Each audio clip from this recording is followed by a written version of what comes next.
Cetaceans are whales, dolphins, and porpoises.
From the food that they eat, and once you toss that last one, we're gonna ask for one more behavior. Go for it, toss it in.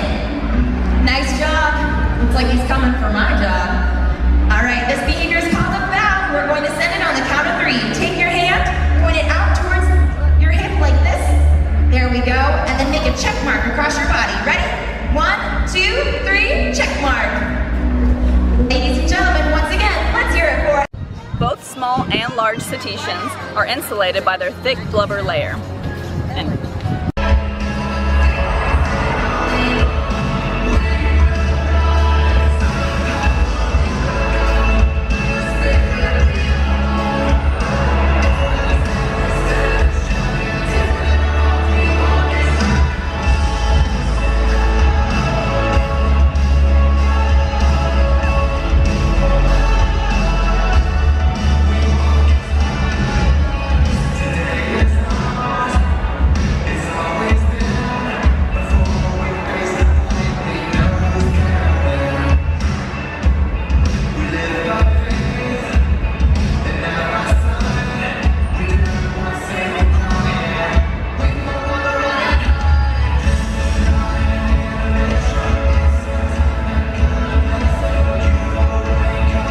Most cetacean species have just one mating season per year. Females each give birth to a single calf every 1 to 6 years after a 10 to 17 month gestation.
cetaceans have a small surface area to volume ratio, so they lose little heat to the surrounding environments.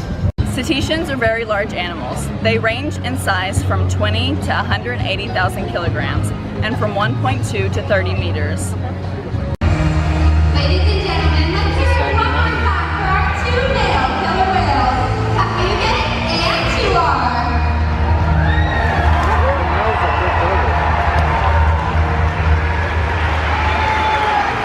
Awesome. Well, let's see what questions we received about them. Oh, here we go. So many people wonder about our trainers.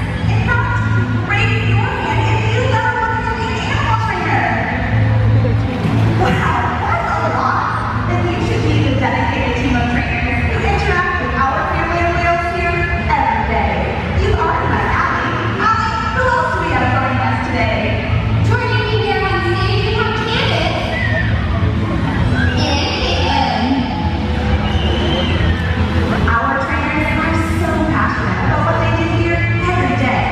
And that makes me think of another great Cetaceans' colors range from white to black.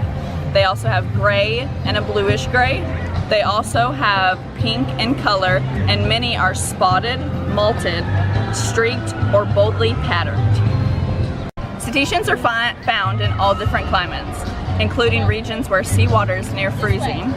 Small cetaceans can cope with cold temperatures because they have high metabolic rates. They were able to answer important questions through research.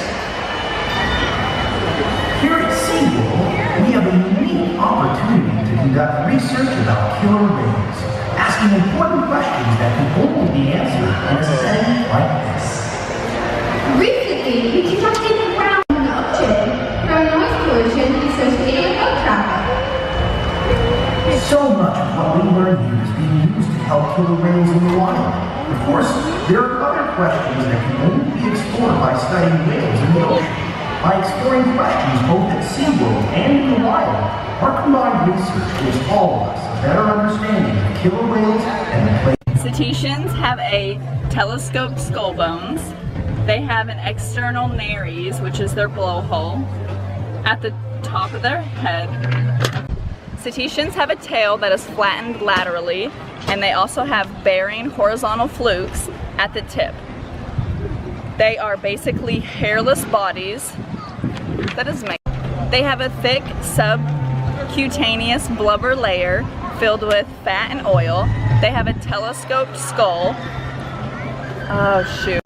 Cetaceans have a streamlined body shape. They have paddle-shaped front limbs. They also have no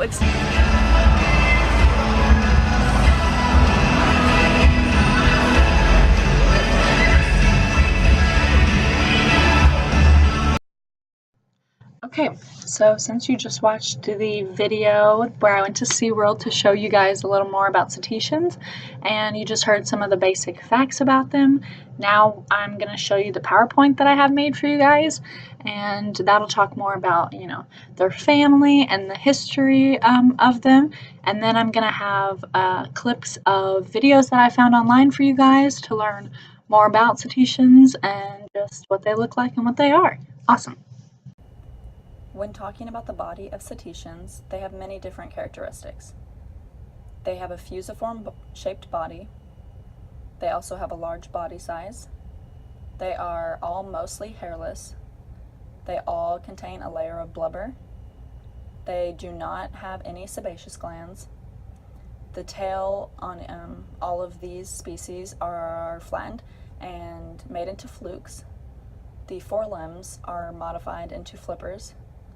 The dorsal fin is in most species, but some do not have one.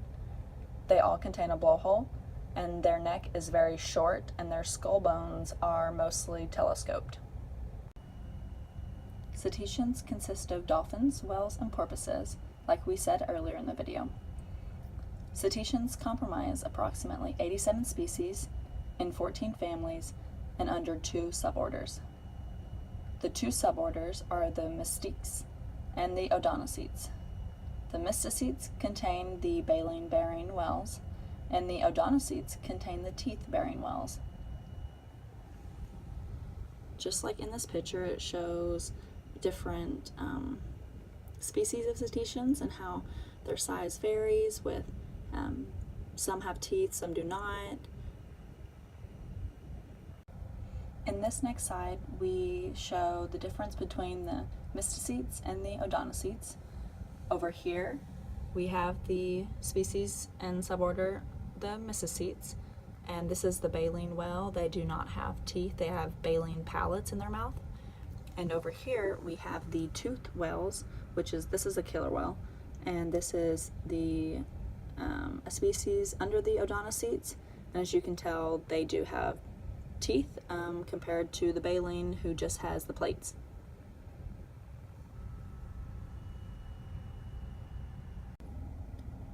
When talking about the breathing in cetaceans, in the species mysticetes, the nasal passages are separate tubes all the way to the external nares, which is also known as the blowhole.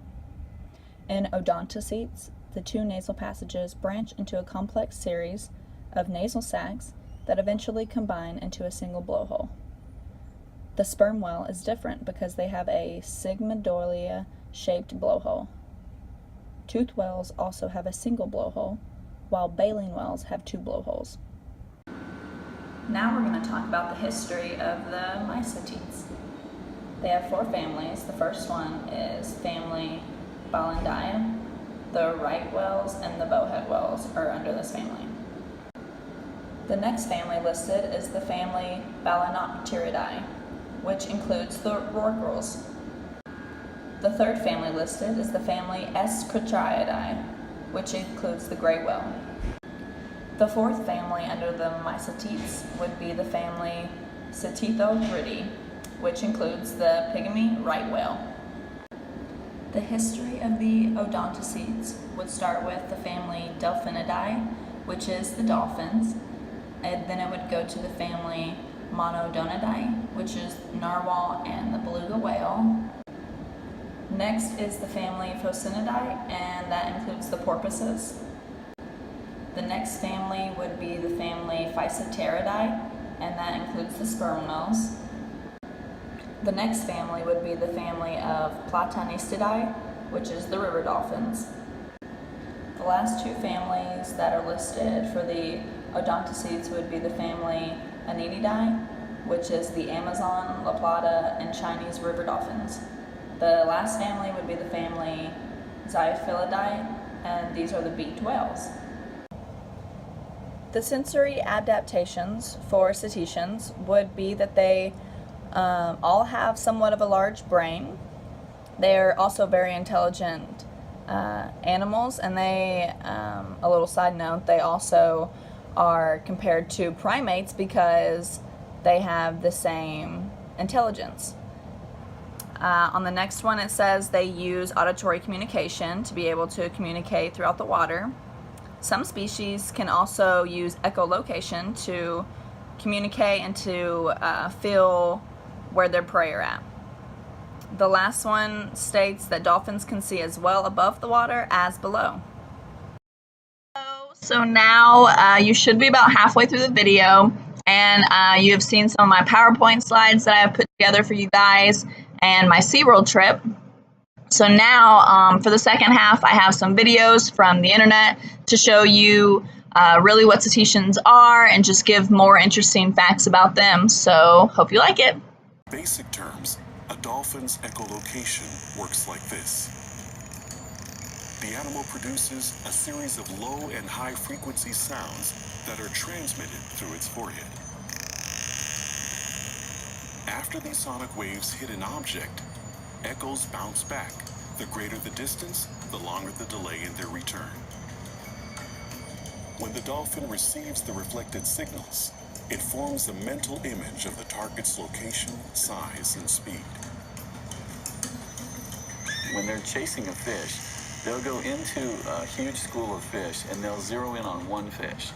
And they'll follow that single fish until they catch it. And if that fish jumps out of the water, they're right there jumping out of the water with it.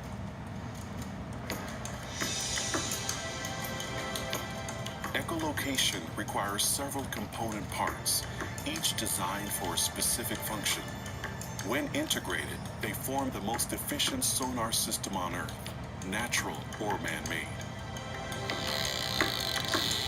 Dolphins have no vocal cords, yet they produce a wide range of sounds. The process is pneumatically driven, controlled by the flow of air.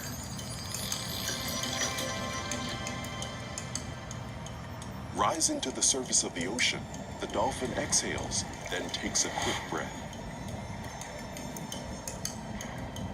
The instant the animal submerges, the blowhole shuts tightly as inhaled air rushes through the nasal passages on its way to the lungs.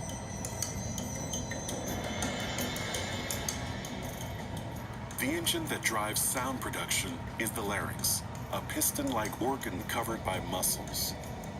It controls the flow of air through twin passages in the skull, each sealed by a retractable plug. When the larynx is pushed upward, the nasal plugs automatically open and air moves freely toward two sets of flaps called the phonic lips. The phonic lips are the main sound generators, and they're designed to work individually or in unison. When the pressurized air hits the lips from below, they vibrate rapidly and produce bursts of the high and low frequency clicks at rates up to 2,000 clicks per second. It's an action that's been compared to the vibrating lips of a trumpet player blowing through the mouthpiece of his instrument. Once air passes through the phonic lips, it is stored in pairs of inflatable sacs. When these sacs are full, they quickly deflate as muscles squeeze the air back down the system, past the open nasal plugs, and back into the lower cavities of the skull. Responding to the change in pressure, the larynx retracts, creating space for the recycled air. When the skull cavity refills, the larynx elevates to increase the air pressure. This triggers the nasal plugs to open, and a new cycle of clicks begins. By recycling the inhaled air, the dolphin can delay having to surface for another breath. That way it can continue to echolocate for more than 10 minutes. This entire system operates with critical balances and regulation. Every component has to work perfectly within fractions of a second. So in that video, we learned about the echolocation of dolphins. So next I have another video to show y'all, and it's going to just teach you about whales and the different sounds that they make and what they're really known for.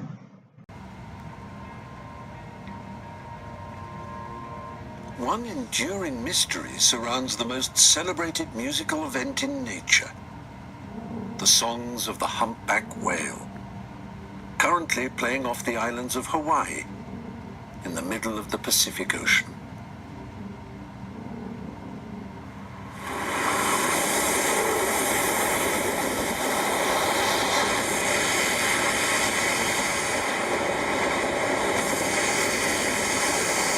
Before the singing can begin, the performers must give a masterclass in percussion.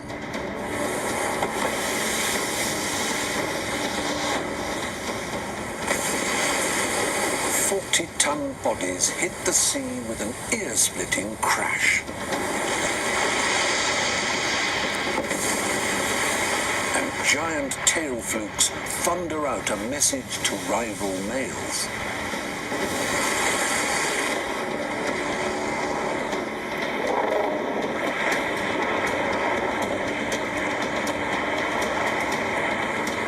Didier makes sure to get a front row seat.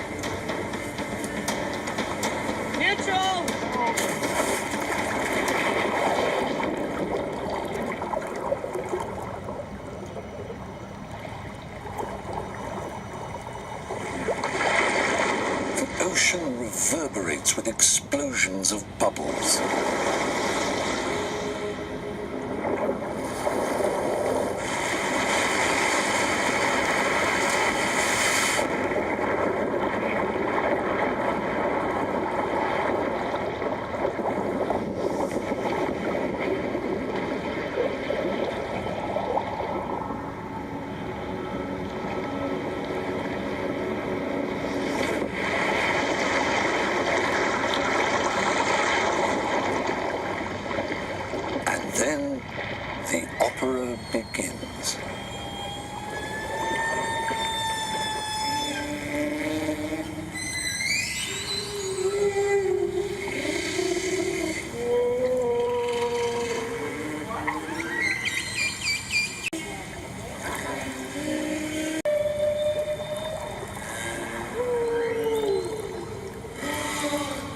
song of the humpback is something really beautiful.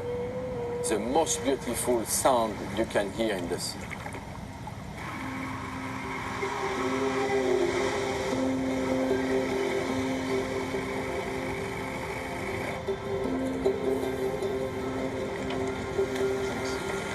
You're the scientist. Jim Darling has spent the last 30 years trying to work out the meaning of these extraordinary songs.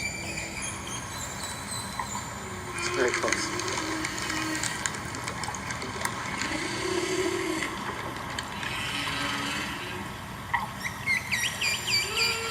Wow. There are a few of them, huh? Yeah, there's a few. There's one Close? and 3 or 4 in the background. Okay. Yeah, beautiful sound.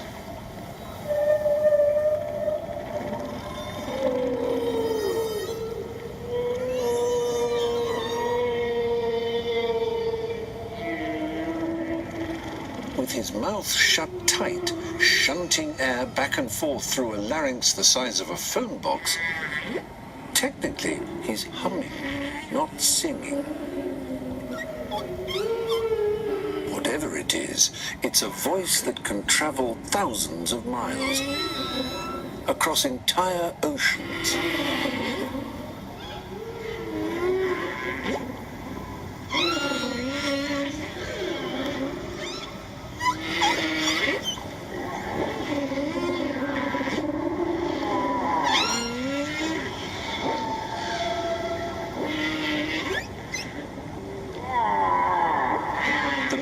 Recital may include half a dozen distinct themes which he's learned from other males.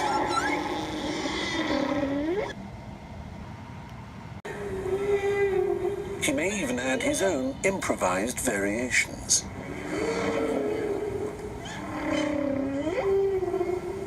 By copying sequences from each other, males constantly evolve their repertoire.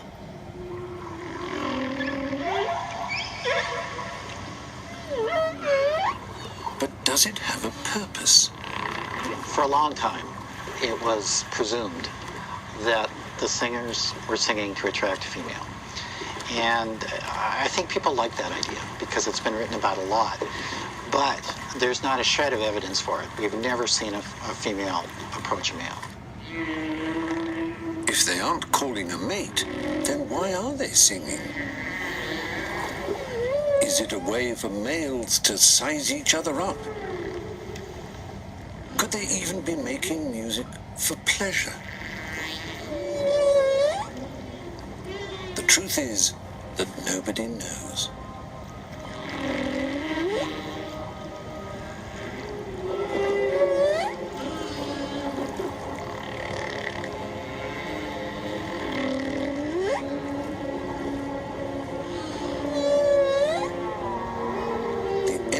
The voices of whales and dolphins have captured our imagination for centuries.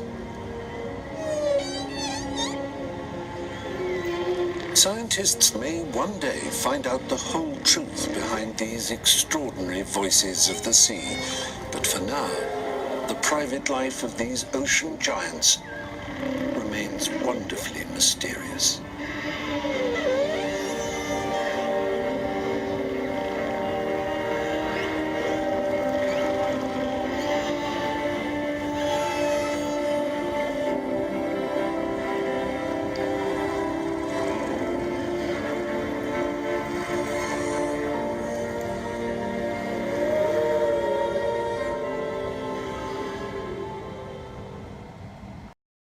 So that is the end of my video. I will have the works cited play after this, but I hope you liked the video and hope you learned a little more about cetaceans.